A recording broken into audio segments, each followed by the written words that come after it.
और Iran Israel के बीच का युद्ध तो थम गया है, लेकिन इजराइल के दुश्मनों की लिस्ट में ईरान अभी भी सबसे ऊपर है। अब बारूद का इस्तेमाल भले ही ना हो, लेकिन ईरान पर नजर रखने और वक्त आते उसे सबक सिखाने का अभियान थमने वाला नहीं। इजराइल का खुफिया मिशन ईरान में जारी रहेगा। मोसाद प्रमुख ने इसका ऐलान करते हुए ईरान को खुली चुनौती दी।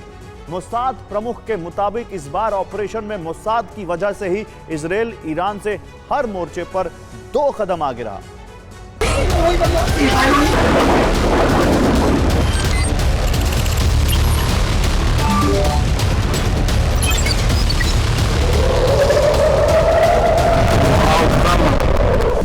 ईरान को अंदाजा भी नहीं था कि उसके देश में मोसाद का इतना मजबूत नेटवर्क है। खमेनी तब हैरान रह गए जब अचानक सैन्य ठिकानों पर हमले हुए। अचानक सीनियर कमांडर्स मार दिए गए, वैज्ञानिकों की हत्या हो गई, मिसाइल लॉन्चर्स तबाह हो गए। ईरान के भीतर से उड़े ड्रोन ने ईरान के एयर डिफेंस का सफाया कर दिया। इसी वजह से ईरान ने 2 मोर्चों पर जंग शुरू की, जिसमें पहला फ्रंट बारूद इंतकाम का था तो दूसरा जासूसों के खात्मे का।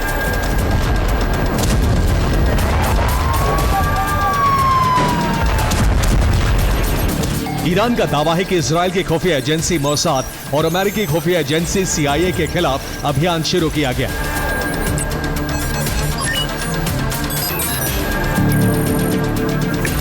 ये जंग अब भी जारी है और भविष्य में जारी रहेगी, क्योंकि युद्ध विराम के बाद भी मोसाद और ईरानी खुफिया एजेंसी के बीच जंग चल रही है।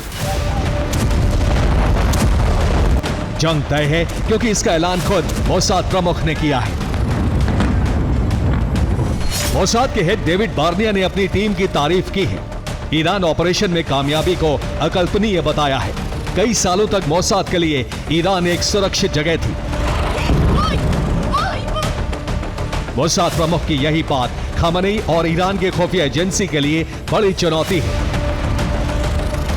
मोसाद प्रमुख अपने एजेंट्स के लिए ईरान को एक सुरक्षित जगह बता रहे हैं, जिसका मतलब है ईरान मोसाद के नेटवर्क को खत्म करने की कुव्वत नहीं रखता है।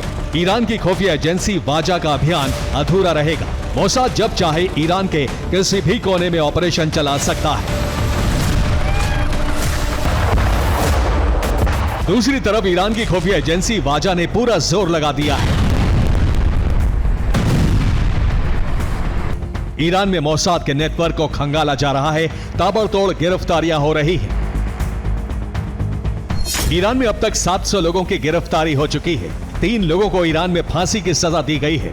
ईरान में युद्ध विराम के बाद भी छापेमारी की जा रही है। ईरान से आ रही रिपोर्ट के मुताबिक मोसाद से जुड़े लोगों के पकड़े जाने के बाद कई सुराग मिले हैं, जिसके बाद से छापेमारी जारी है और कई लोगों को पकड़ा जा चुका है। इजराइल की तरफ से यह वीडियो जारी किया गया है। इस वीडियो से दावा है कि ईरान के भीतर कमांडो कार्रवाई भी की गई थी। वीडियो से दावा है कि इसी तरह से ईरान में बैलिस्टिक मिसाइल अड्डों को तबाह किया गया और एयर डिफेंस सिस्टम को निशाना बनाया गया। मोसाद प्रमुख ने अमेरिकी एजेंसी CIA को धन्यवाद दिया है, क्योंकि ईरान में ऑपरेशन चलाने में CIA ने मोसाद की मदद की थी। इसके अलावा IDF की अपनी इंटेलिजेंस भी थी, जिसने इजराइल में ऑपरेशन चलाया।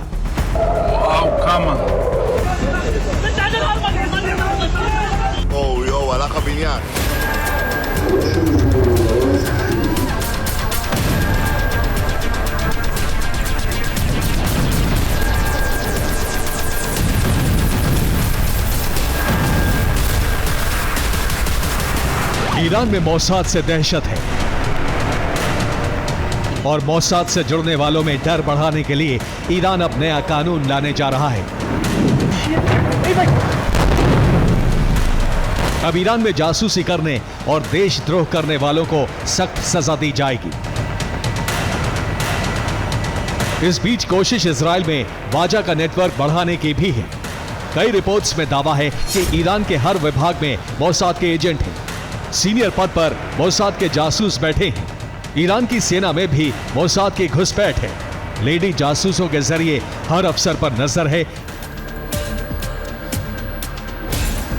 वाजा की कोशिश है कि मोसाद के इसी नेटवर्क को कमजोर किया जाए। पिछले दिनों सर्च अभियान के दौरान खुलासा हुआ था कि तस्करी के जरिए ड्रोन के हिस्से ईरान में मंगवाए गए और ईरान के भीतर मोसाद के एजेंट कई सीक्रेट फैक्ट्री बना चुके हैं जहां ड्रोन को तैयार किया गया। इसीलिए ईरानी खुफिया एजेंसी की नजर अब ऐसे तस्करी रूट पर भी है। ईरान की सभी छोटी बड़ी फैक्ट्री की डिटेल निकाली जा रही है। खास तौर से ईरान के लोगों को खास सचेत रहने का अभियान चलाया जा रहा है। ईरान में वाहनों को बेचने और किराए पर देने को लेकर भी नियम सख्त किए जा रहे हैं। निश्चित तौर पर मोसाद ईरान की खुफिया एजेंसी से 2 कदम आगे चल रहा है, लेकिन अब ईरानी खुफिया एजेंसी वाजा भी लगातार अपनी ताकत बढ़ा रहा है। वाजा ने इजराइल में नेटवर्क बढ़ाने पर जोर दिया है। वाजा भी मोसाद के तरीके से सरकारी विभागों में घुसपैठ की कोशिश कर रहा है। वाजा के स्लीपर सेल को एक्टिव करने के बाद अब उन्हें मिशन सौंपे जा रहे हैं। ईरान के लिए सबसे बड़ी चुनौती अपनी सेना और सीक्रेट ठिकानों की सुरक्षा है। ईरान अब तक सिर्फ अपने दुश्मनों से निपटने की रणनीति तैयार कर रहा था, लेकिन अब ईरान को एहसास हो चुका है कि अब देश में मौजूद जासूसों के नेटवर्क से भी उसे मुकाबला करना होगा। Bureau report, TV9, Bharatvarsh.